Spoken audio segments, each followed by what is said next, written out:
voudrais d'abord préciser que c'est inédit. Le président de la représentation nationale qui se déplace à la primature. D'habitude, c'est le Premier ministre que nous recevons à l'hémicycle. Mais aujourd'hui, j'ai été accompagné par des collègues députés pour remettre le rapport des échanges avec les forces vives des régions sur les réformes politiques, institutionnelles et administratives de la transition à son Excellence, Monsieur le Premier ministre.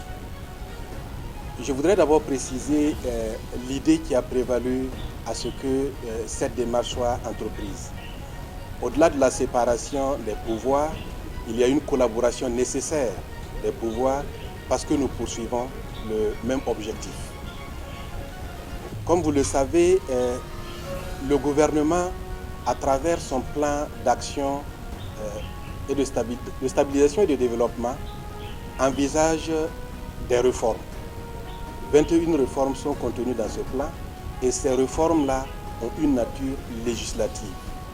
Nous nous sommes alors posé la question de savoir à l'ALT, en tant que représentants du peuple, comment nous allons prendre en compte la volonté de notre population à travers l'œuvre législative. Nous savons qu'il n'est pas possible, à chaque fois que nous recevons un projet de texte, d'aller consulter la population. Nous avons alors entrepris de consulter la population de façon anticipée. Donc ces 21 réformes projetées par le gouvernement, nous avons dans un premier temps demandé aux forces vives des 45 provinces quelles sont leurs propositions.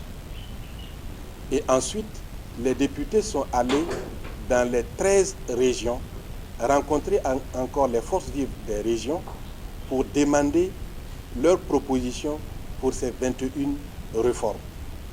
Au-delà de ces 21 réformes, les forces vives des régions ont proposé 25 autres réformes que nous avons regroupées dans 13 domaines. Si vous prenez les 21 réformes, elles concernent les aspects politiques, administratifs et institutionnels.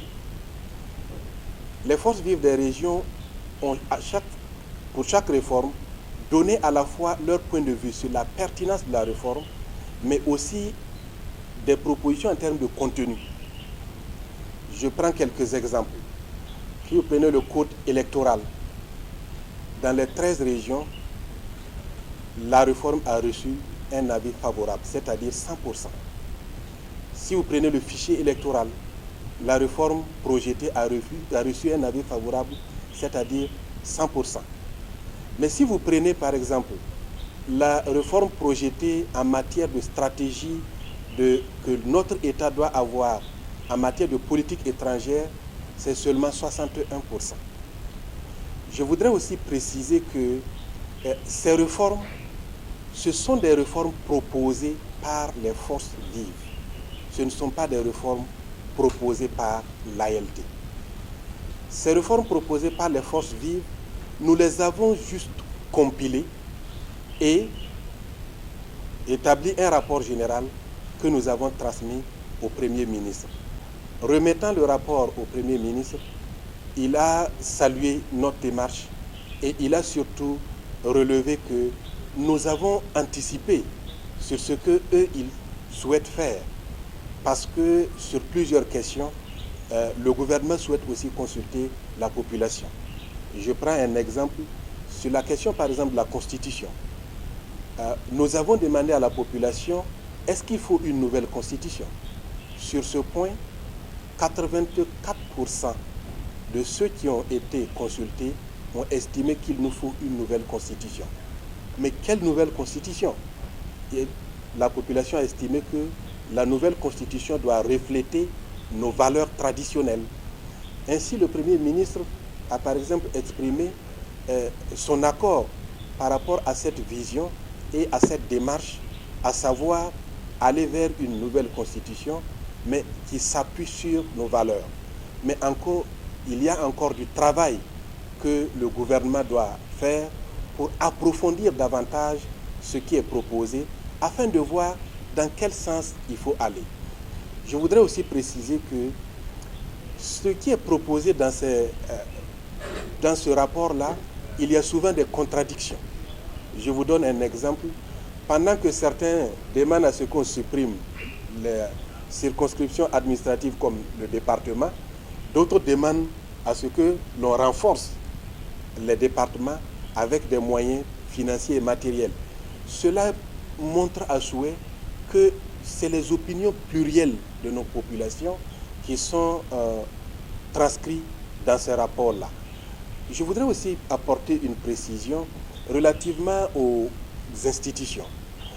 Quand la plénière de l'Assemblée législative de transition a examiné et adopté le rapport, certaines institutions ont vu que l'Assemblée législative est dans une démarche de suppression de certaines institutions.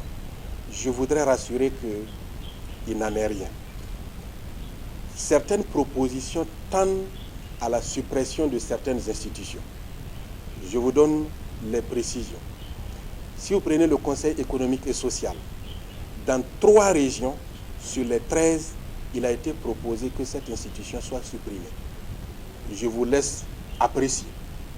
Si vous prenez la CENI, si vous prenez le médiateur du FASO, dans 4 régions sur les 13, il a été proposé que ces institutions soient supprimées. Je vous laisse faire aussi votre lecture là-dessus. Si vous prenez la justice militaire ou la haute cour de justice, dans les 13 régions, il y a 5 régions qui ont exprimé leur envie de voir supprimer ces institutions. Je vous laisse également en juger. Donc c'est dire que notre travail en tant que député a été d'aller vers notre population et leur dire, voilà des réformes qui sont projetées par le gouvernement. Qu'est-ce que vous en pensez? Est-ce que ces réformes sont pertinentes? Qu'est-ce que vous proposez en termes de contenu de ces réformes? Et nous avons collecté l'ensemble des propositions et nous avons transmis au gouvernement afin de demander au gouvernement de tenir compte de ces propositions, de ces attentes de nos populations dans le cadre des réformes qui sont projetées. Et au-delà de ces 21 réformes, disais-je, il y a 25 autres réformes qui sont proposées par nos populations. Et ces 25 autres réformes touchent le domaine social, le domaine de l'éducation, le domaine de la santé, le domaine de l'environnement, mais aussi le domaine de la famille, etc. Vous avez tout cela compilé dans le rapport que nous avons remis au gouvernement et le Premier ministre nous a rassuré qu'ils vont en tenir compte dans le cadre de l'examen des propositions de loi qui vont être faites pour les réformes à venir. Donc c'est inédit, mais c'est vous dire que notre démarche vise surtout à prendre en compte les propositions et les attentes de nos populations. Et partout où nous sommes allés, la population était très contente. Elle a relevé que c'est inédit. Et c'est une première fois que l'on les consulte pour savoir qu'est-ce qu'ils attendent en termes de contenu de loi. Et nous pensons que c'est une démarche que nous devons garder parce que nous n'adoptons pas les lois pour nous-mêmes. Nous adoptons les lois pour notre population. Et si nous voulons que la population respecte les lois, il faut que nous tenions compte de leurs préoccupations, de leurs propositions. C'est ce que nous avons fait et nous avons transmis au gouvernement pour en tenir